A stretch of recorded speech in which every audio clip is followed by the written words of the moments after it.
I wanted to give the Los Angeles crowd an update on the new LAX-it, right? The new pickup zone. It was a disaster. It was absolute chaos, right? It was never really tested, right? They never set up any dummy tests where you maybe hire 500 drivers and 1,000 passengers and let it happen in one situation, what plays out. Nothing was ever tested, right? The layout, the system, the in and out, the clogging up of the traffic, the planning is so poor. You could see a lot of officials there with badges yesterday, very, very stressed. I felt the energy of stress on the first day. Now, granted, it was the first day, but, the same thing is going to play out today. Those planes are just going to keep on coming and the passengers are going to keep on coming. So you're going to have to make some really radical changes to that lot. And I think what they're going to have to do, or maybe will do, is pull the taxis out and let the taxis still pick up at the airport. And the scenario was the most unfavorable and unfair situation for taxi drivers. It really was, right? Taxi drivers were hurting. I must have interviewed 20 taxi drivers. They were hurting, right? And the reason why people take taxis is because they got to get out of LAX quickly. They're willing to pay more. And it's literally out the terminal and you're in a taxi. You're not willing to wait. Business people said. And now these people, I saw business people frustrated. In my video, in my live feed, you saw me interviewing people come out there. You could see they were executives. They had ties. They were traveling. I said, how do you feel about the new system? And they're like, don't ask, right?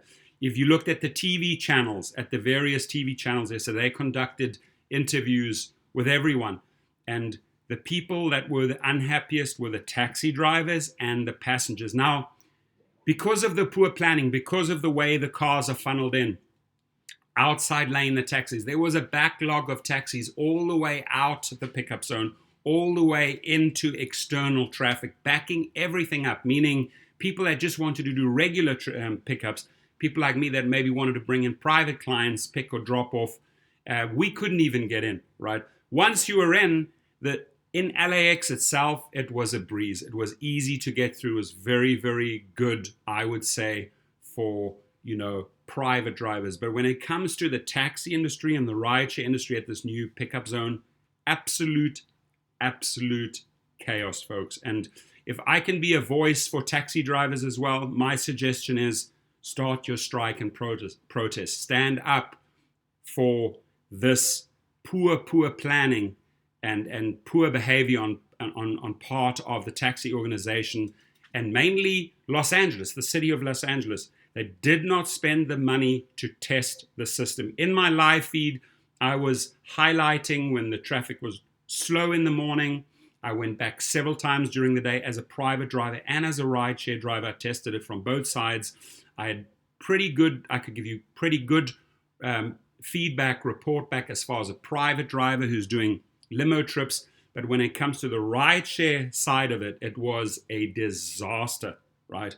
And my colleague, Rideshare 411, also got several good videos out there yesterday. He was out. He was he was the first person there, and he did follow-up videos throughout the day. So what I like about his videos is he was showing you the good times and the bad times. In peak times, this system broke down. Passengers were reporting waiting for 1 hour before they got a rideshare vehicle, right? There was just chaos. There were just swarms of people and nobody knew what was going on. So hopefully they had some meetings last night.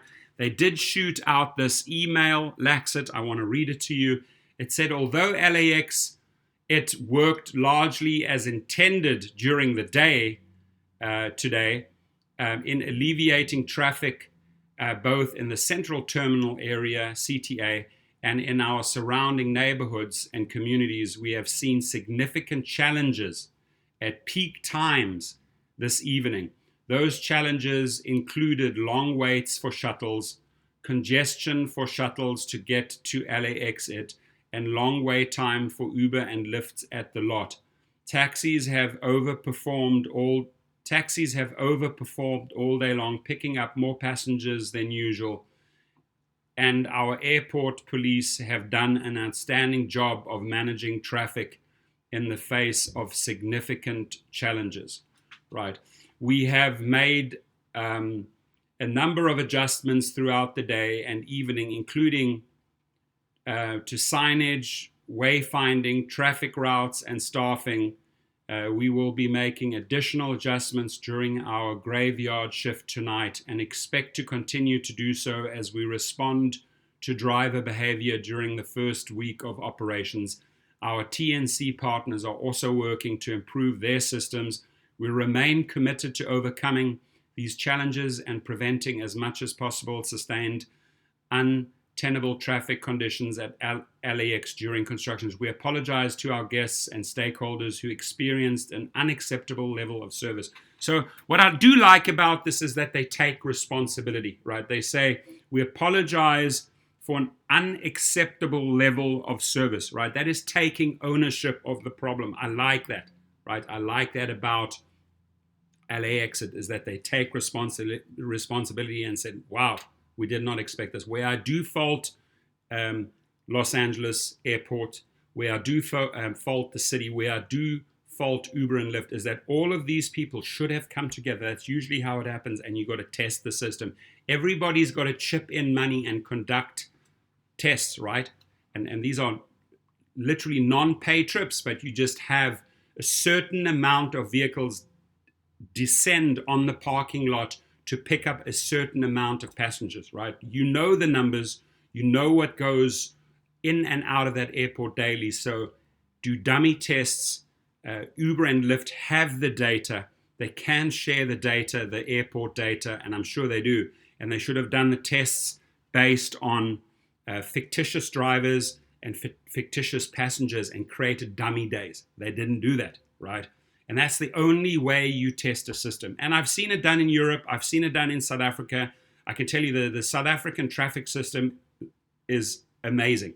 Best roads, flow, everything. It's amazing, right?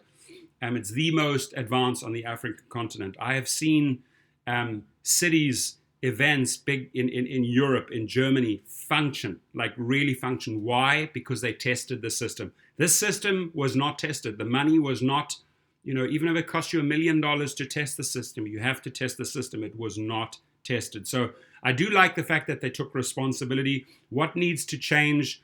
A better deal for taxi drivers. Again, I think taxi drivers should stand their ground, protest, and get a better deal out of this. It was a shitty deal. Now, they capitalized on all the frustrated rideshare passengers, right? They were just picking them up, right? They would say, come with us, come with us. So people were hopping into taxis. Again, Uber and Lyft, who did not test the system, they're going to lose passengers. They're going to lose a lot of frequent travelers over this, right? I don't know to what extent Los Angeles Uber Hub and their staff was involved in this, but it should have been a hands-on, get in there, test the system, and then let's see what happens on day one. Day one was chaos, was absolute chaos last night, right?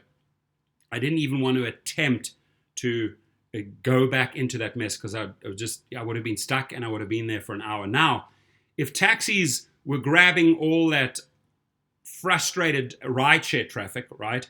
They kept themselves busy, but the problem is with the taxi line, it was pretty much just one way in, outside lane, one way out, funneling. They only have like section A. Section 2 was dedicated to Lyft. Section 3 and 4 was dedicated to Uber. What happened right at the end, at the corner, is everybody's fighting for a position. So I'm sure accidents happened there.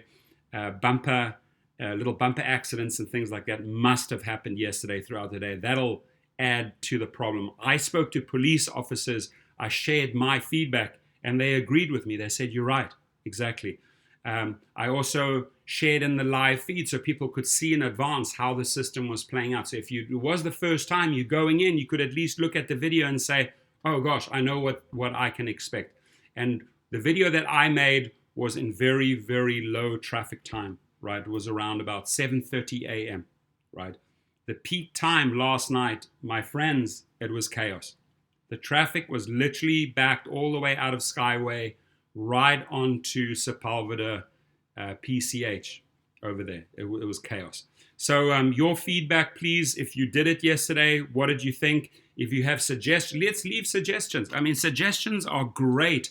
Please leave feedback. If you are a taxi driver, please leave feedback in this video for LAX. If you are a driver, please leave feedback. If you are a passenger, share your experience. How was day one? Now, day one obviously is going to be the worst. It will get better. It will get better. And hopefully they'll make little adjustments and little tweaks that'll make it flow better in peak times. So I would truly would want passenger feedback, driver feedback, and taxi feedback on this. Thank you so much.